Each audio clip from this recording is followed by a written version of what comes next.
los 3 días entre su muerte y resurrección. Los 4 evangelios de Mateo, Marcos, Lucas y Juan informaron que Jesús fue crucificado durante aproximadamente 6 horas antes de morir. En su momento final, pronunció las palabras inmortales consumado es, como está registrado en el libro de Juan 19:30. Luego, inclinó la cabeza y entregó su espíritu.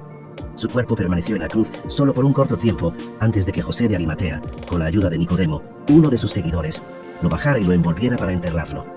3 días después, su cuerpo y espíritu se reunieron y resucitó de entre los muertos. Se mostró a sus discípulos, comenzando por María Magdalena, y luego ascendió al cielo.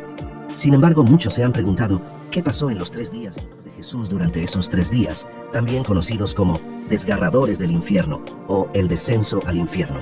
Los evangelios de Mateo, Marcos, Lucas y Juan se centran principalmente en los eventos que condujeron a la crucifixión de Jesús y su resurrección. El período entre su muerte y resurrección está más arraigado en interpretaciones y tradiciones teológicas que en narrativas bíblicas explícitas. Pero podemos encontrarle sentido a este período importante. Una de las revelaciones más claras del paradero de Jesús en los 3 días de su muerte se puede deducir de su conversación en la cruz. Según la Biblia, Jesús fue crucificado junto a 2 ladrones, y uno de ellos le pidió que se acordara de él cuando Jesús entrara en su reino. Lucas 23:42. A esto Jesús responde: de verdad te digo, hoy estarás conmigo en el paraíso. Esto implica que después de su muerte, Jesús fue al paraíso o cielo. Esto tiene sentido porque en su salida, Jesús lo hizo, dice, porque Cristo también padeció una sola vez por los pecados, el justo por los injustos, para traeros a Dios. Fue muerto en el cuerpo pero vivificado en el espíritu. Después de ser vivificado, fue e hizo proclamación a los espíritus encarcelados, a los que estaban desobedientes hace mucho tiempo, cuando Dios esperó pacientemente en los días de Noé, mientras se construía el arca. En ella, solo unas pocas personas, 8 en total, fueron salvas a través del agua. Este pasaje se puede interpretar de 2 maneras. Primero, se podría interpretar en el sentido de que Jesús, en algún momento entre su muerte y resurrección, fue al infierno, o Hades, e hizo un anuncio de algún tipo a los espíritus que estaban aprisionados allí. Desde esta perspectiva, estos espíritus a los que se dirigió Jesús podrían ser demoníacos, humanos o incluso ángeles errantes. Es probable que los espíritus mencionados en el pasaje sean ángeles caídos, los ángeles que fueron encarcelados por violar la ley de Dios junto con Lucifer, quien los engañó y los volvió contra su Dios. La referencia al diluvio de Noé indica que la violación ocurrió antes del tiempo de Noé. Aunque el pasaje no nos dice exactamente qué les dijo Jesús a los espíritus prisioneros, parece poco probable que fuera un mensaje de redención, ya que los ángeles no pueden ser salvos según Hebreos 2:16. Es probable que Jesús proclamó y declaró su victoria sobre Satanás y sus huestes. Desde esta perspectiva, Jesús fue al infierno para anunciar su triunfo y declarar su victoria sobre la muerte y Satanás.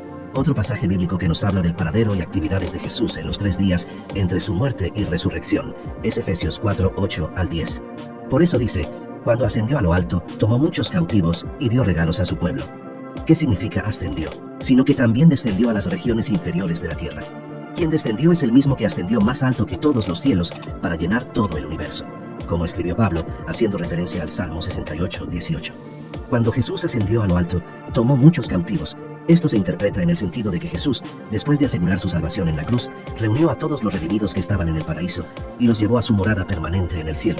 Estos eran personas como Abraham, David, Josué, Daniel, Lázaro y todos los demás que previamente habían sido justificados por la fe, y los guió desde el Hades, que es la morada de los muertos, a su nueva espiritualidad. Otra forma de interpretar Efesios 4 es que en los 3 días entre la muerte y la resurrección, Jesús derrotó y enjauló a nuestros enemigos espirituales, es decir, el diablo, la muerte y la maldición del pecado.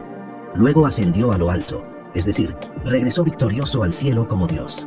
Esta perspectiva también se fundamenta en Mateo 12:40, que dice que Jonás estuvo 3 días y 3 noches en el vientre de un pez enorme. Así estará el Hijo del Hombre 3 días y 3 noches en el corazón de la tierra. Finalmente, es importante señalar que los detalles exactos de lo que sucedió durante esos 3 días no están descritos explícitamente en la Biblia, y varias tradiciones cristianas tienen diferentes perspectivas sobre el asunto. Sin embargo, tenemos las propias palabras de Jesús al respecto. Él dijo: hoy estarás conmigo en el paraíso, lo que nos da la confianza para afirmar que fue al paraíso después de proclamar su victoria sobre la muerte y completar su obra de redención. El misterio de los 3 días entre la muerte y la resurrección de Jesús nos invita a contemplar la profundidad de su sacrificio y el alcance de su amor por la humanidad. Durante ese tiempo, Jesús no solo experimentó la agonía de la muerte, sino que también llevó a cabo una obra redentora que trasciende nuestra comprensión. Su descenso al infierno y su victoria sobre el pecado y la muerte nos ofrecen una poderosa afirmación de su divinidad y su triunfo sobre todas las fuerzas del mal. En medio de las incertidumbres y desafíos de la vida, Jesús se presenta como la fuente de esperanza y salvación. Su sacrificio en la cruz y su victoria sobre la muerte nos ofrecen la oportunidad de reconciliarnos con Dios y experimentar su amor incondicional. Aceptarlo como nuestro único Salvador implica confiar en su gracia para perdonar nuestros pecados, transformar nuestras vidas y darnos la promesa de vida eterna. Que podamos abrir nuestros corazones